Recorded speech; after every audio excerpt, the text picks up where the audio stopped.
안녕하세요. 앨리스의 오두시 앨리스입니다. 생각발전소 6번째 시간.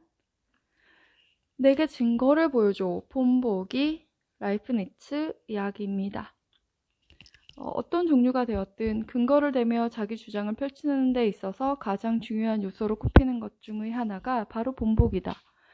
일반적인 진술을 구체적인 사례를 통해 뒷받침할 때 필요한 것이 본보기다. 그러나 때때로 그러한 행동은 마치 바람에 기울어진 집을 한 대의 갈대를 버팀목 삼아 지탱하려는 것과 같다.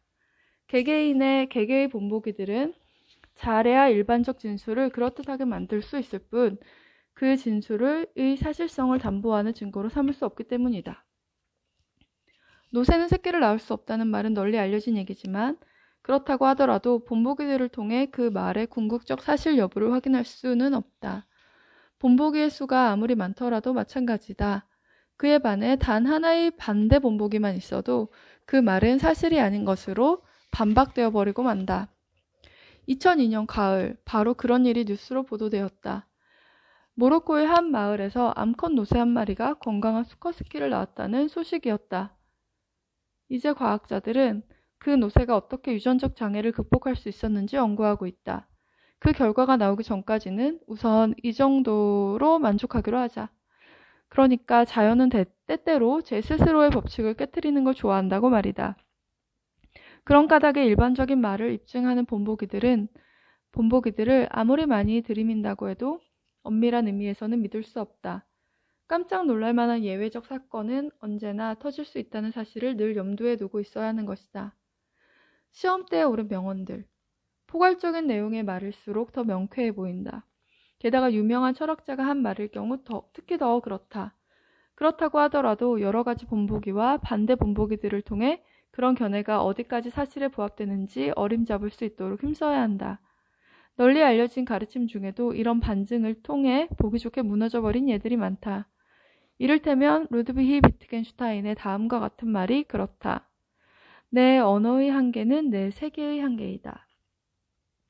이 말은 대단히 인상적인데 어쩌면 앞서 어딘선가 읽어본 듯한 느낌 때문인지도 모른다. 내 언어의 한계, 내 세계의 한계, 잘 어우러져 다가온다. 그럼에도 의문을 품어보아야 한다. 정말 올바른 말인가? 먼저 떠오르는 것은 긍정적인 본보기들이다. 표현을 많이 할수록 그만큼 더 많은 걸 지각할 수 있고 또 그럴수록 체험하는 게 풍부한 것으로 보인다. 그러나 본보기들을 조금 변화시키면 금방 문제점들이 드러난다.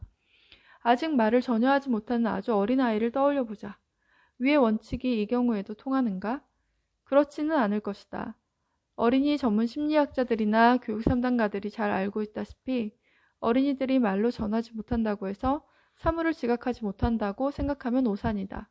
그것은 심각한 결과를 초래할 수도 있는 잘못된 판단이다. 어린 아이들의 정서 세계는 그들의 표현 능력을 훨씬 뛰어넘기 때문이다. 이것만으로 벌써 반대 본보기가 나타난 셈이다.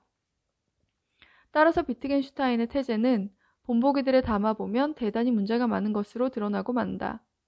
언어의 의미를 과장한 것이다. 또 다른 사례는 실천 이성의 영역에서 나온 칸트의 정언 명령이다. 그 명령은 이렇다. 내 의지의 준칙들이 항상 보편적 입법의 원리에 들어맞을 수 있도록 그렇게 행동하라.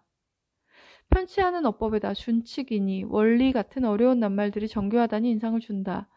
그래서 이 말을 철학의 영원한 결실로 보는 사람들이 많다. 이 경우에도 역시 뒷받침되는 본보기들은 얼마든지 있다.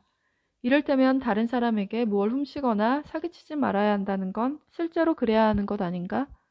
더구나 이런 일은 보편적 입법의 단계로 쉽게 오를 수 있지 않은가? 그런데 세부적인 본보기들을 살피다 보면 그제야 문제점들이 드러난다. 될 수 있는 대로 절약하며 돈을 늘 은행에 저축해야 한다는 원칙은 어떤가? 그 자체만 두고 본다면 합리적인 원칙이 아닐 수 없다. 그러나 보편적 입법의 원칙으로까지 삼을 수 있을까? 그렇지는 않을 것이다. 절약이라는 게 개개인에게는 합리적일 수 있지만 국민 경제 차원에서 보면 파탄을 초래할 수도 있기 때문이다. 이번엔 칸트 자신의 인생에서 또 다른 본보기를 들어보자. 그는 평생 총각으로 남았고 결혼하지 않았다. 이런 경우 총각으로 남아라가 원칙이 된다. 칸트 자신은 중요하고 의미 있는 원칙으로 생각했을 게 분명하지만 이 원칙을 보편적 입법의 원리로 삼을 수 있을까? 아인슈타인 대 보어. 보편적인 이론을 세우는 사람에게 그 이론을 뒤집을 본보기를 찾아내는데 혈안이 된 사람들보다 더 무서운 것도 없다.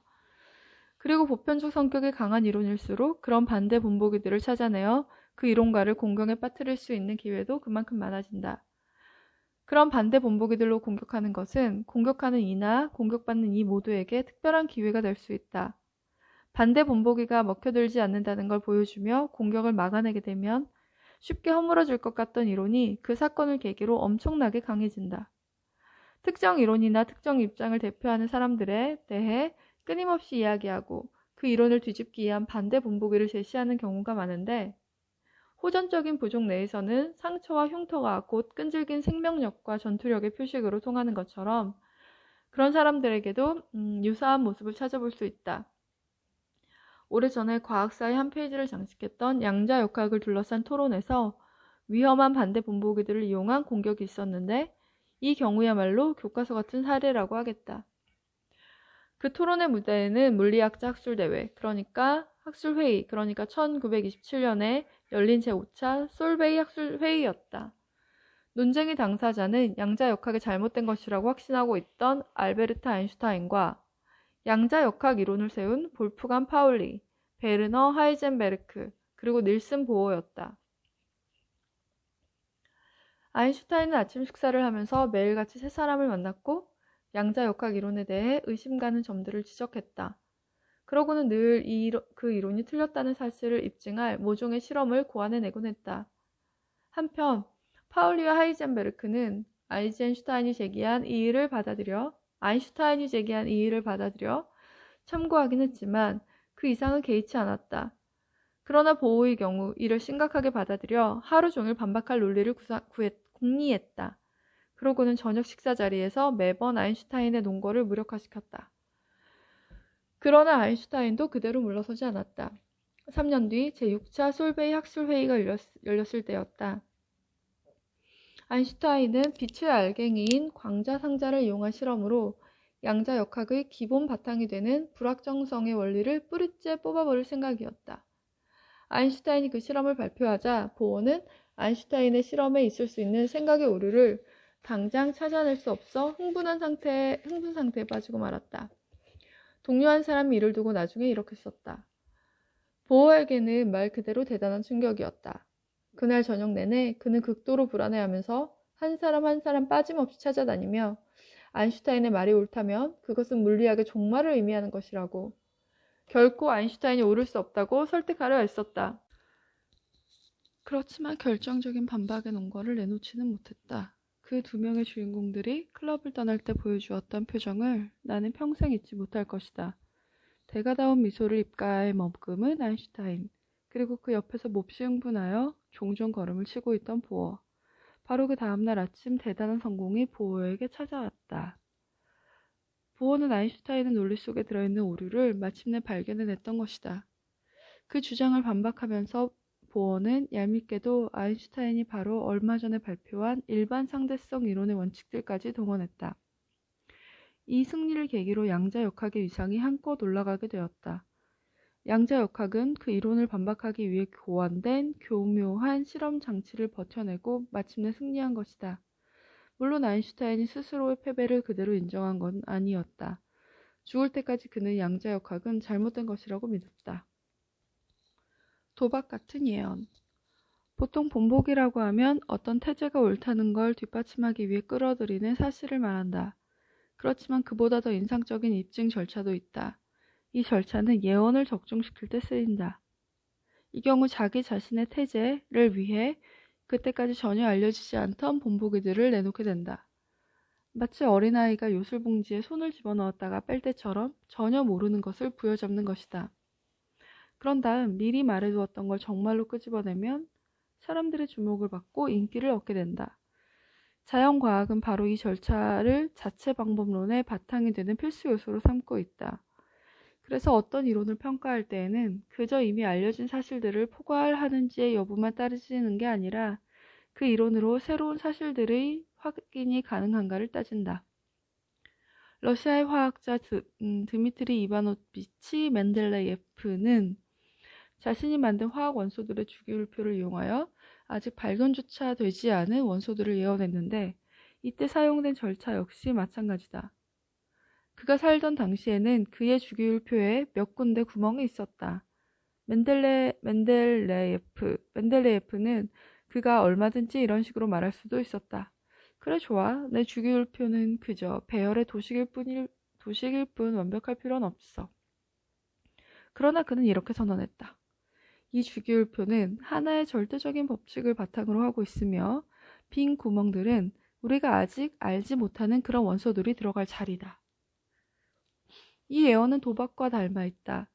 멘델레예프와 전공이 같은 동료들 사이에 벌어지는 도박말이다. 이 내기에는 그의 주기율표만 걸려있는 게 아니라 과학자로서의 명성도 함께 걸려있었다.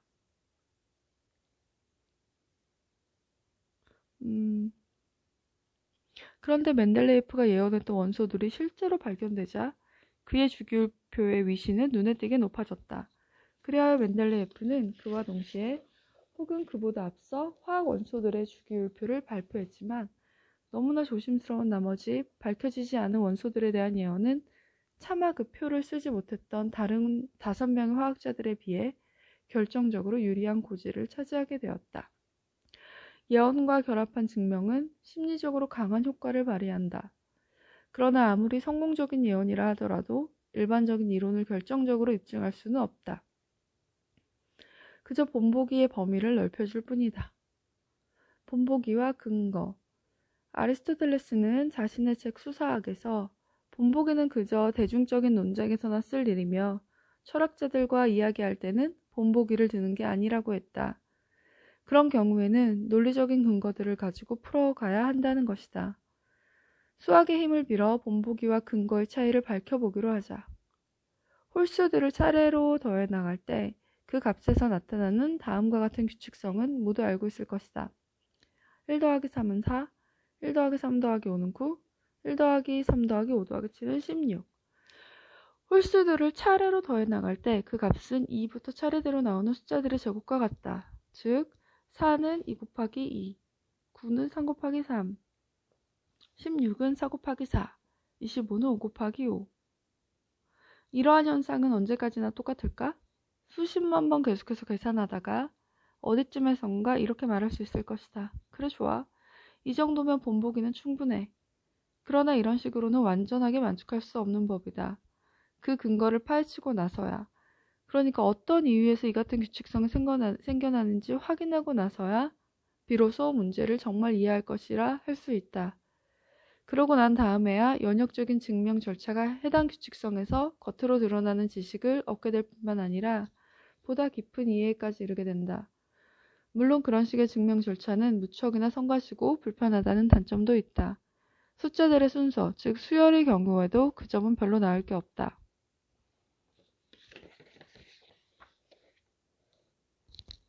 증명은 기하학적으로 이루어진다. 이 과정에서 먼저 등식의 오른쪽, 그러니까 홀수들부터 살펴보자. 홀수들은 좌표에서 정사각형으로 표시된다. 우리는 작은 정사각형들이 쌓여 큰 사각형을 이루어가는 모습을 보게 된다. 1의 경우 사각형은 하나뿐이다. 1의 제곱은 1이기 때문이다. 2의 제곱은 4의 경우 애초의 정사각형과 그 다음 3개의 정사각형이 더해져서 1 더하기 3은 4의 등식과 같은 것이 된다. 그런 식으로 계속해서 나갈 수 있으며 그러면서 n제곱 다음에 n 플러스 1제곱에 이르기 위해서는 위 도표에서 n개의 상자들이 있는 세로축과 오른쪽에 n개의 상자들이 있는 곳에서 오른쪽 위에 모서리에 하나만 덧붙이면 된다. 그러니까 모두 합쳐 2n 더하기 1의 상자가 되는 것이다. 이렇게 해서 바라던 증명 진술을 얻게 된다. 수열에 대해서는 이쯤에 두기로 하자. 이 수열에 대한 증명을 라이프니츠에 의해 이루어졌다. 라이프니츠가 여러 해에 걸쳐 편지를 주고받았던 조지 샤를로테 폰 하노퍼에게 보낸 어느 편지에 이 증명이 언급되었던 것이다. 철학자의 이 섬세한 생각의 흐름은 지체 높은 숙녀의 마음에 들었다. 더구나 그 전에 궁정에서 이 수열에 대한 증명이 시도된 적이 있었으나 편지에서보다 훨씬 거칠었기 때문에 라이프니츠의 섬세함은 더욱 돋보였다. 생각 발전소. 내게 증명을 보여줘. 본보기에 대한 이야기였습니다. 앨리스의 오두시 다음 챕터에서 또 만나요. 안녕.